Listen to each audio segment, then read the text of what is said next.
প্রবাসী খুব আরামের জায়গা, বিদেশ খুব আরামের জায়গা। মিয়া সাহেব একজন বিদেশি প্রবাসী তার কাছে ফোন দিলে আগে তার খোঁজ দিবেন, ভাই কেমন আছো, শরীরটা ভালো আছে কিনা।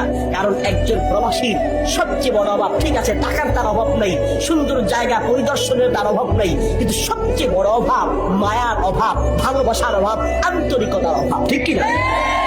অসুস্থ হলে পরে সেই প্রবাসী লোকটাকে একটু মাথায় পানি দেওয়ার লোকটা খুঁজে পাওয়া যায়।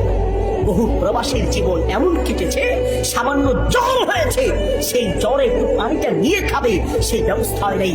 যে ঘরে ছিল একা, সেই ঘরে রাস্তা পচে দুর্গন্ধ বের হয়েছে, তারপরে মানুষ বুঝতে পেরেছে এই ঘরে একটা মানুষ মারা গিয়েছে, ঠিক কিনা।